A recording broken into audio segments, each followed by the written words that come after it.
దేవునికి మహిమ కలుగును గాక. ప్రభు పేరట మీ అందరికీ వందనాలు, శుభాలు. మరణాత. ప్రభునందు ప్రియా దేవుని బిడలారా, ఈ ఉదయకాల సమయము నుండి మరొకసారి ప్రార్థించుటకు, స్తుతించుటకు మనకి ఇచ్చిన అవకాశాన్ని బట్టి దేవునికి వందనాలు, శుభములు,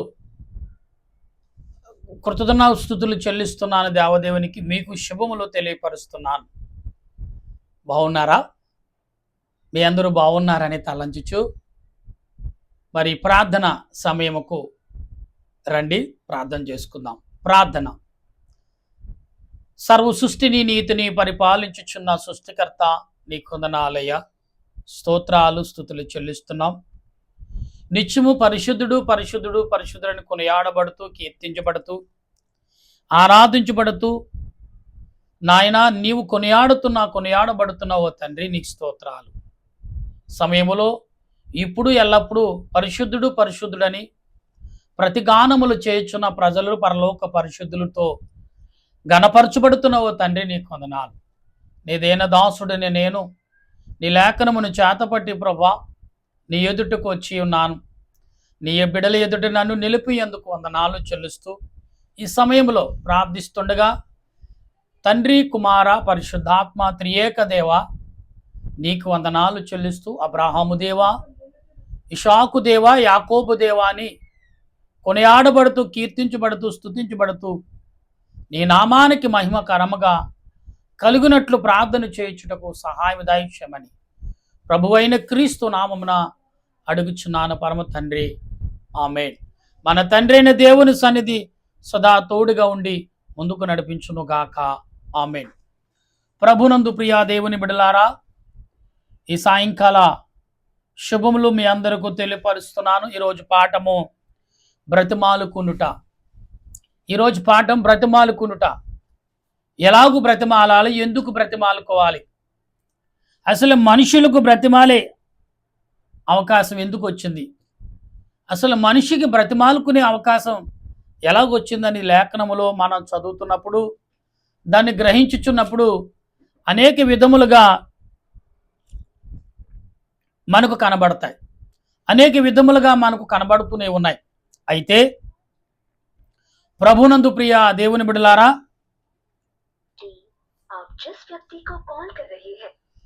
మనము అనేక విషయాల్లో అనేక రీతిలుగా మనం ఆలోచన కలిగినప్పుడు దేవుడు ఏ రకంగా మనల్ని బలపరచబోతున్నాడు, అలా బలపరిచినప్పుడు బ్రతిమాలుకునే అవసరం ఏముంది మనకి అంటే, వాక్య గ్రంథంలో చదువుదాం. అపోస్తుల కార్యము, అపోస్తుడైన పౌలు రాసిన అపోస్తుల కార్యం 3వ అధ్యాయము మొదటి నుండి మనం చదువుతున్నప్పుడు ఇక్కడ మన మాటలు గమనించాలి. ఎందుకంటే దేవుడు ఎందుకు మాట్లాడుచున్నాడు ఈ మాటలు అని మనం గమనించినప్పుడు ఇక్కడ చూడండి, ఇక్కడ శృంగార దేవాలయముకు ఇక్కడ వారు వెళుతున్న పేతురు, యోహాను గారు వెళుచున్నప్పుడు పుట్టును మొదలుకొని ఒక గుడ్డివాడైన ఒక మనుషుడు మోసుకొని పోబడిను. వాడు దేవాలయములోనికి వెళ్ళి వారిని భిక్షమడుటకు కొందరు ప్రతిదినము వానిని శృంగార దేవాలయమును ద్వారమునద ఉంచుచు వచ్చిరి. పేతురును యోహానును దేవాలయముకు వెళ్ళిపోయి, పేతురు యోహాను దేవాలయంకి వెళ్ళుచున్నప్పుడు వాడు చూచి, అంటే పుట్టుగుడ్డివాడు కదా ఎలా చూడగలడు అనుకోవచ్చు, గమనించాడు. ఇక్కడ మరొకసారి గమనించండి. కొందరు ప్రతిదినము వాడిని శృంగారు దేవాలయమును ద్వారమునదు ఉంచుచు వచ్చిరి. పేతురును యోహానును దేవాలయముకు ప్రవేశింపబోవునప్పుడు వాడు చూచి భిక్షమడగగా, పేతురును యోహానును వారిని తేరు చూచి మా తట్టు చూడుమనరి. వాడు వారి ఎద్దను ఏమైనా దొరుకునని కనిపెట్టుచు వారి యందు లక్ష్యముంచెను. ప్రియులరా, ఇక్కడ గమనించాలి. ఇక పుట్టుగుడ్డువాడు అన్నారు. ఎలా తేరు చూశాడు? చూడలేడు. కానీ చూడండి, విశ్వాసంతో అతడు ఎదురు చూశాడు కాబట్టి, విశ్వాసంతో ఉన్నాడు కాబట్టి, నేను స్వస్థపరుస్తాను అని ఆశ కలుగున్నాడు కాబట్టి, ఈరోజు అంశం అంటే మొరపెట్టుట. కనుక అతడు ఎదురు చూస్తున్నాడు ఈ పుట్టుగుడ్డువాడు. అయితే మా వైపు చూడమన్నారంటే మా వైపు తిరగమన్నారు. చూడమంటే కళ్ళు లేవు కాబట్టి చూడలేడు. తిరగమన్నప్పుడు ఇక్కడ ఏమంటున్నారు? వెండి బంగారములు నా యొద్ద లేవు గాని నాకు కలిగినదే నీకిచ్చుచున్నాను. నజరేయుడైన యేసుక్రీస్తు నామమున నడువుమని చెప్పి వాడు కుడి చేయి పట్టుకుని లేవనెత్తెను. వెంటనే వాడు పాదములు చీలమండలను బలము పొందెను. వాడు దిగ్గున లేచి నిలిచి నడుచుచు గంతులు వేయుచు దేవుణ్ణి స్తుతించుచు వారితో కూడా దేవాలయములకు వెళ్ళెను. వాడు నడుచుచు దేవుని స్తుతించుట ప్రజలందరూ చూచి శృంగారమైన దేవాలయం యొద్ద వీడు ప్రతిదినము ప్రక్షమ కొరకు వీడే అని గుర్తెరిగి వారికి జరిగిన దానిని చూచి విస్మయముతో నిండి పరవశులైరి. ప్రియులారా, ఇక్కడ చూసారా, ఈ పుట్టుగుడ్డువాడు ఎన్ని రకాలుగా దేవునికి మొరపెట్టాడు, ఎన్ని రకాలుగా దేవునిని స్తుతించాడు, ఎన్ని రకాలుగా దేవుని వైపుకు తిరిగాడు, దేవుని నువ్వు కనిపెట్టాడు అనే వాక్య గ్రంథంలో చూస్తే చాలా మార్లై ఉండొచ్చు. ఎందుకంటే శృంగార దేవాలయం అంటే అతడును అనేక దినాలు అక్కడ ఉంచుతూ వచ్చిరి అన్నారు. అనేకులు ఎవరొకరి సహాయంతో అక్కడ చేరాడు. ప్రియులారా, మేము అప్పుడప్పుడు ట్రైన్లో గుడ్డి వాళ్ళని చూస్తూ ఉంటాం. పూర్వకాలం అయితే నర్సాపురం నుంచి ట్రైన్ వచ్చేటప్పుడు వెళ్ళేటప్పుడు గుడ్డివాడు ఎక్కేవాడు. అతడు పాటలు పాడుకుంటూ అడుక్కునేవాడు. అతడు ఎవరో ఒకరు తీసుకొచ్చి అక్కడ దింపేవారు. అక్కడ ఎవరితో సహాయంతో అప్పుడు అతడు ఆ ట్రైన్లోకి ఎక్కేసేవాడు. అతడు విజయవాడ దాకా వెళ్తూ అడుక్కునేవాడు. విజయవాడ నుంచి మరలా తిరిగి వస్తూ మరొక ట్రైన్ ఎక్కి నరసాపురం ట్రైను తిరిగి వచ్చేసేవాడు. అంటే ఇలాగ అడుక్కునేవాడు. అంటే ప్రియులారా, గుడ్డివాడు ఎవరొకరు సహాయం చేయలేకుండా ఆ శృంగార దేవాలయంకి వెళ్ళాలి. ఇక్కడ ఆల్రెడీ రాశాడు, అతడును ఆ శృంగార దేవాలయను ఉంచుతూ వచ్చిరి. అంటే ఎవరో ఒకరు తీసుకెళ్ళి అక్కడ కూర్చోబెట్టేవారు. అయితే ఈ రోజున ఇప్పుడు ఈ సమయంలో అక్కడ పేతురు యోహాను గారు నడిచి వెళ్ళటం వల్ల మరి అతడు ఎలాగ గమనించాడని దైవజనుడు వస్తాడని దేవుని ఆత్మ అతనికి ప్రేరేపణ కలిగింది. ఎప్పుడైనా గమనించారో లేదో, నిజమైన సేవకుడు నీ ఇంట్లోకి వస్తే, నీ ఇంట్లో కానీ నీకు సమీపంగా వస్తే కానీ ఖచ్చితంగా నీలో ఏదో ఒక అలజడి కనబడుతుంది, ఏదో ఒక సూచన కనబడుతుంది. నువ్వు హృదయము వేగంగా కొట్టుకోవటము, లేదా సంతోషంగా ఉండటము, లేదా భయము పుట్టటము, అదురు ఏదో జరుగుతుంది. ఎందుకంటే నీతిమంతుడు, నిజాతిమంతుడు, దేవునిని వేడుకునేవాడు, దేవునిని మొరపెట్టి ఒక దైవజనుడు అతను నువ్వు ఎదుర్కొన్నా లేకపోతే నిన్ను దాటి వెళుతున్నా కానీ ఏదో ఒక ఆందోళన కలుగుతుంది. ఎందుకంటే నీలో దురాత్మలు మరి ఏ వేసుకున్నాయి, నివసిస్తున్నాయి, మరి నీలో తిష్ట వేసుకున్నాయి. కాబట్టి అవి భయపడుతూ నీ గుండు అదురుతుంది. నిజంగా దేవుని యొక్క మహిమ కొరకు ఎదురు చూస్తే, దేవుని యొక్క శక్తి కొరకు నువ్వు కనిపెట్టి మొరపెడితే ఖచ్చితంగా నీ హృదయం ఆనందపడుతుంది. నీ ఆనందాలకు బయటికి కనపడవు కానీ ఆనందాలకు అద్దులుండు. అయితే ఇతడు కళ్ళు స్వస్థపడిన తర్వాత వారితో పాటు ఆ శృంగార దేవాలయంకి వెళుతూ ఎలాగన్నాడు, దేవుని స్తుతిస్తున్నాడు, గణపరుస్తున్నాడు. ఈ రోజున నా ప్రియ దేవుని సంగమ విశ్వాసులారా, దేవుని బిడలారా, మీరు ఎలాగున్నారు? ఏ రకంగా దేవునిని స్తుతిస్తున్నారు? ఏ రకంగా దేవునిని గణపరుస్తున్నారు?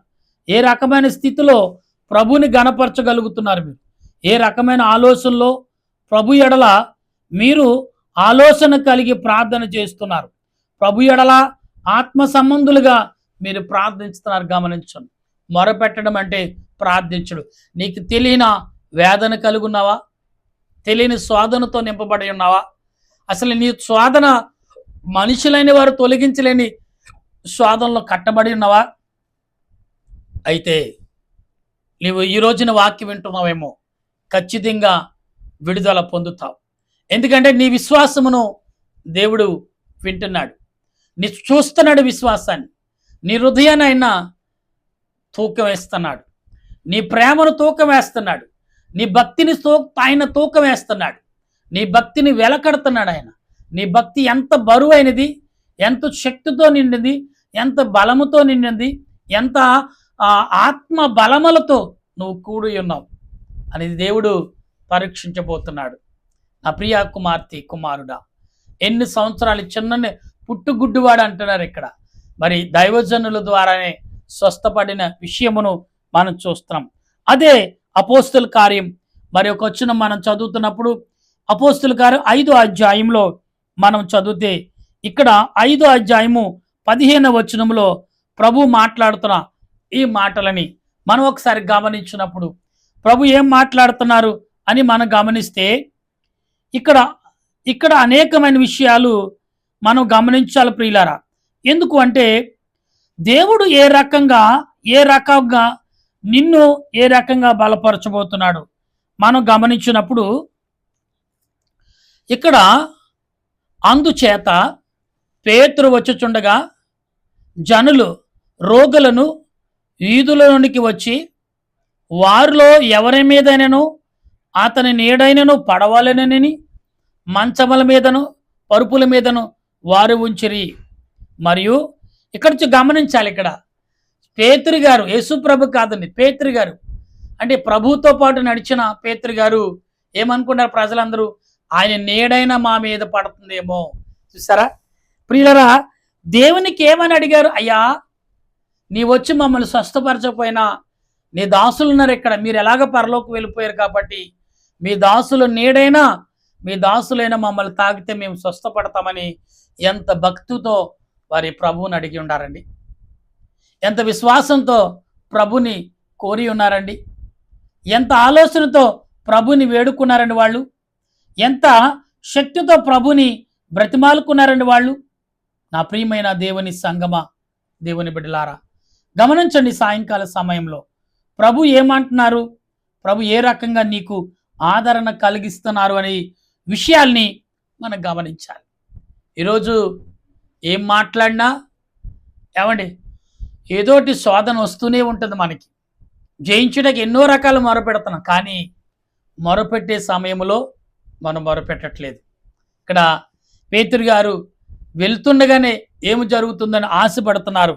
అయితే ఇక్కడ చుట్టూనుడు పట్టణమును జనులు రోగులను అపవిత్ర ఆత్మల చేత పీడింపబడిన వారిని మోసుకుని కూడవచ్చిరి, వారందరూ స్వస్థత పొందిరి. ప్రధాన యాజకుడు అతనితో కూడా ఉన్న వారందరూ అనగా సద్దుకే, అంటే ఇక్కడ అనేకులు స్వస్థత కొరకు వచ్చారు. ప్రియుల, నీకు స్వస్థత కావాలంటే మౌనంగా ఉంటే రాదు, నువ్వు మొరపెట్టాలి, దేవునిని వేడుకోవాలి. దేవునిని చాలామంది ఈ లోకంలో ఎక్కువగా బాధపడేదని తెలుసా, మోసెప్పలు అరిగిపోయి ఎముకలు నరాలు మధ్యనికిన మూలుగులు అరిగిపోయి ఏవండి కళ్ళు కనపడగా మెడనరాలు ఎముక నరాలు అరిగిపోయినాయి అని డాక్టర్లు మొత్తుకుంటున్నారు. ఎందుకని, నీవు ఎంతో ఊహించిన భారాలు మోస్తున్నారు. సాతాను కోరికలు తీర్చలేక అల్లాడిపోతుంది. నిజంగా ఒకప్పుడు ఒక సమయం వరకే పనిచేసేవారు, ఇప్పుడు రాత్రనగా పగలనగా పనులు చేసి ఎముకలను అరగొట్టుకున్నా కానీ వారి కష్టాలు తొలగట్లేదు. పూర్వకాలము స్వార్థము లేదండి, అసూయ లేదండి, అక్రమ లేదండి, అన్యామి లేదండి, పాపం అనేది చాలా దూరం ఉంది. పాపం అంటే భయపడేవారు. ఇప్పుడు పాపము, ఒకప్పుడు పాపము ఇల్లు తిరిగి వచ్చిందంట, మొదట ఊరు తిరిగి వచ్చిందంట, ఇప్పుడు ఒక తర్వాత కాలంలో ఇల్లు తిరిగి వచ్చిందంట, తర్వాత కాలంలో పొయ్యి తిరిగి వచ్చిందంట, తర్వాత ఇప్పుడు కాలంలో నీతి నీ వెనకాలే ఉందంట పాపం. అంటే నువ్వు పలికిన మాట నీ వెనకాల లైన్ కడుతుంది. మరి నీ దేహం ఏమైపోతుంది, రోజు రోజుకి భారం మోయుతున్నావు. నీ మోకాలు అరిగిపోవా, నీ ఈపు అరిగిపోదా, నీ ఆలోచనలు రక్తము కంటే వేడి ఎంత ఉండాలో అంతే ఉండాలి మన ఒంట్లో వేడి. ఆలోచనతో వేడంట రెట్టింపు అవుతుందంట. వేడి తగ్గించుకోమని డాక్టర్లు మాత్రలు ఇస్తున్నారు, మంచినీళ్ళు తాగండి, చల్లటి మజ్జిగ తాగండి, కొబ్బరి బండాలు తాగండి అని చెప్తున్నారు. వేడి వల్ల నీలో ఎముకలో ఉన్న మూలుగులన్నీ కరిగిపోయి మూలుకలు ఒకదానొకటి కొట్టుకోవటం వల్ల ఏమవుతుందంటే మనిషికి బాధ, నొప్పి, ఊహించని పగవాడికి కూడా రాకూడదు అనుకుంటారు. కొందరేమో డాక్టర్ల మాటిని ఆపరేషన్ చేయించుకుంటున్నారు, కొందరేమో మొఖాలకి జిగురు పెట్టించుకుంటున్నారు, కొందరేమో చిప్పలే మార్చుకుంటున్నారు. అంటే స్టీల్ చిప్పలు వేస్తారు, ఒరిజినల్ కొద్దిగా తీసి దానిపైన స్టీల్ చిప్పలు వేసి అరగకుండా పెడుతున్నారు. ఎంత కొరవం? కొన్ని సంవత్సరాలు రిలీఫ్. దానికి ఎంత? 3 లక్షలు 4 లక్షలు ఖర్చులు పెట్టుకుంటున్నారు. ప్రియులరా, ఇలా డబ్బుని కూడగట్టుకుంటున్నాక ప్రయత్నం చేస్తున్నాం, కానీ దేవుని సన్నిధిలో దేవుని కొరకు మొరపెట్టడానికి ఎవరూ ప్రార్థన చేయట్లేదు. ఒకప్పుడు స్వస్థత శాలలుండి, ఒకప్పుడు ప్రార్థన నడిపింపు ఉండేది.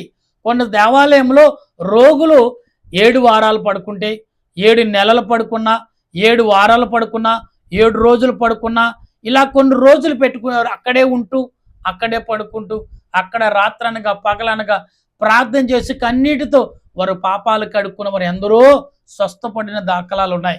ఇప్పుడు లేదు. ప్రతి దేవాలయం సెంట్రలైజ్ అయిపోతుంది.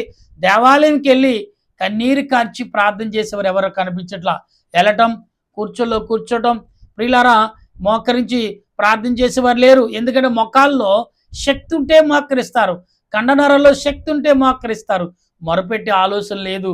ఎంతసేపు సుఖపడి చల్లటి గాలి కొరకు చూస్తారు. అందుకే ప్రతి దేవాలయం ఏమవుతుందిలా సెంట్రలైజ్గా మారిపోయింది. ఒకప్పుడు ఏమండి మరి తాటేకులతోనూ కొబ్బరాకులతోనూ దేవాలయం నిర్మాణం చేసేవారు. ఎంతసేపు కూర్చున్నా మరి చూడండి, వడగాల్పులు వచ్చినా కానీ ఆ దేవాలయంలో చల్లగా ఉండేది. ఒకప్పుడు ఫ్యాన్లు లేవు, ప్రియులారా, ఉషిన్గార్లు పెట్టుకునేవారు. ఇప్పుడు ఏసీలు వచ్చేసినాయి, ఫ్యాన్లు కాస్త పోయినాయి, కూలర్లు పోయినాయి, ఇప్పుడు సెంట్రల్ ఏసీలు వచ్చినాయి. తర్వాత కాలంలో ఏమొస్తాయో తెలియదు. ప్రియులారా, గమనించండి, దేవుని యొక్క మొరపెట్టే ఆలోచన నీకుంటే ఎటువంటి రోగము నీకుండదు. దేవునిని గణపరిచే ఆలోచన నీకుంటే ఎటువంటి వ్యాధి నీలో ఉండదు. దేవునిని స్తుతించే మనసు నీలోకుంటే ఎటువంటి తెగులు నీకు రాదు. ఎందుకంటే నీ ఆరోగ్యం, నీ ఎముకలు నాట్యం చేస్తాయి. అందుకే నేను చెప్తూ ఉంటాను, అనేక మార్లు చెప్తున్నాను, ఇప్పుడు చెప్తున్నాను. దేవుని వాక్యం బలము గలది, సజీమ గలది, రెండంచు గల వాడి గల ఖడ్గము, ఎటువంటి ప్రాణాత్మలను, కేళ్లను, మూలుగులను విభజించును మట్టుకు దూరుచు హృదయక తలంపులను ఆలోచింపచేయుచున్నది. దేవుని వాక్యము నీ దేహంలోకి వెళ్తుంది, దురాత్మని హతమ చేస్తుంది, నీకు శక్తిని కలగజేస్తుంది.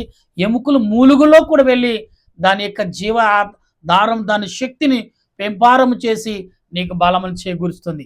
నా ప్రియా దేవుని విశ్వాసులారా, దేవుని వాక్యం ఇక్కడ పేతురు, యోహాను గారు శక్తిమంతులంటే కాదు, దేవుని ఆలోచనతో, దేవుని ఆత్మతో నింపబడిన వారు ఏమన్నారు? ఇదిగో యేసు నామములో మా దగ్గర నువ్వు అనుకున్నట్టు వెండి బంగారాలు మా దగ్గర లేవు, నువ్వు కోరినట్టుగా, కానీ ఇదిగో యేసు నామములో నువ్వు స్వస్థత పడి దేవునికి సాక్షిగా మాతో పాటు నువ్వు సాక్షిగా నిలువు.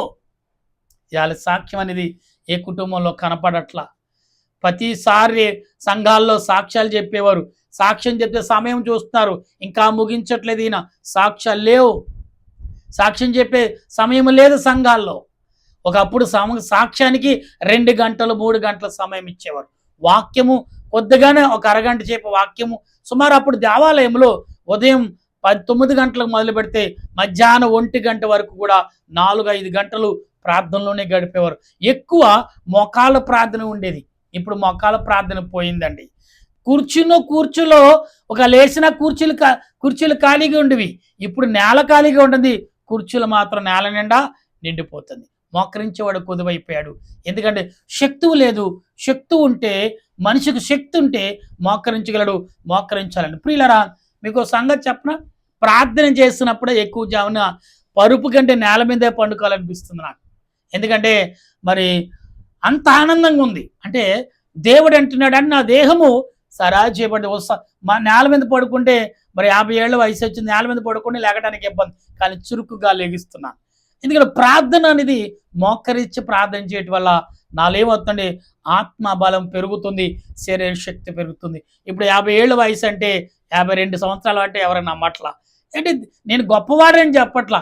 దేవుడు తన గొప్ప ఆదరణను, కృపను, అంటే నాతో పాటు నా స్నేహితులు, నా తోటి విశ్వాసులు, నా తోటి బంధువులు, నా సంఘస్థులు, నా నా ప్రార్థన వినేవారు అందరూ కూడా అలాగ, నేనే కాదు మీరు కూడా నాలాగా ఉండాలని నా కోరిక. అందుకే రాత్రనగా పగలనగా మీ కొరకు విజ్ఞాపన దేవుని పాదముల ఎదుట మొరపెడుతున్నాను నేను. కనుక మీరందరూ కూడా అటువంటి స్థితి దేవదేవుడు మనందరికి ఇచ్చి, అపోస్తుడైన పౌలు నీడపడితే చాలు, మరి పేతురు గారు నీడపడితే చాలు అనుకున్నారు చాలామంది. అటువంటి ఆలోచన అనుకుంటే ప్రార్థన చేద్దాం, దేవుని సన్నిధిలో మొరపెడదాం. అటువంటి ఆదరణ పరిశుద్ధాత్మ దేవుడు మనందరికి అందించును గాక. ఆమె చిన్న ప్రార్థన. దయగల మా దేవ, విన్న మాటలు, బోధించిన మాటలు నా మాటలు కాదు ప్రభా, నీ మాటలు నీవే ప్రకటించుకున్నావు ప్రభా, నీవే బోధించావు, నీవే నీ బిడ్డలకు బయలుపరిచావు. ఆ మాటలను బట్టి నాయన నీ బిడ్డలందరూ వారి కట్టబడి వారి నాయన మేలును గొప్ప కార్యాలు పొందుటకు నీ సన్నిధి, నీ ఆలోచన, మొరపెట్టే భాగ్యం, ప్రార్థించే భాగ్యం, స్తుతించే భాగ్యం, ఆరాధించే భాగ్యం ప్రతి బిడ్డలకు దయచేయండి. పరిచర్యలో, స్వార్థలో, నాయన ప్రార్థనలో, విజ్ఞాపనలో అందరూ కొరకు ప్రార్థన చేసే భాగ్యం దయచేయండి. మా దేశాన్ని, దేశంలో ఉన్న మిలిటరీ వారును, నాయకులను, నాయన ప్రధానులు, ముఖ్యమంత్రులు, మంత్రులు, తండ్రి శాసనసభ్యులు అందరిని బట్టి, మిలిటరీ వారిని బట్టి, పోలీస్ శాఖ వారిని బట్టి, డాక్టర్లను బట్టి, నర్సులను బట్టి, పారిశుద్ధ వారిని బట్టి, కార్మికులను బట్టి, నీటి మీద, నేల మీద, గాలి మీద పనులు చేయుచున్న వారు, ప్రయాణములు చేయుచున్న వారిని బట్టి వందనాలు, స్తుతులు, స్తోత్రాలు. గర్భిణీ స్త్రీలను బట్టి, బాలయంత్రాలను బట్టి నాయన నీకు వందనాలు చెల్లిస్తున్నాను. గుడ్డివారు, చెవిటివారు, మూగవారు, వికలాంగులు, అవయవులు సరిగ్గా లేనివారు, అనేకులు అనాథులుగా, అభాగ్యులుగా ఉన్నవారి కొరకు వందనాలు, స్తుతులు, స్తోత్రాలు చెల్లిస్తున్నాను.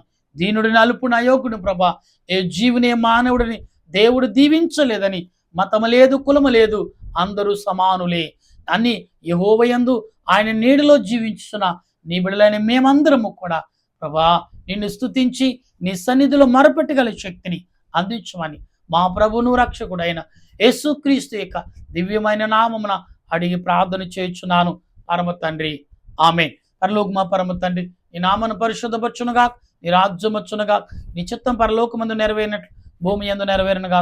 మౌనదుడే మాకు దయచేయం, మన ప్రార్థన చేసిన వారిని క్షమించిన ప్రకారం మా ప్రార్థన క్షమించు, శోధనకి అక్కడిని తప్పించము.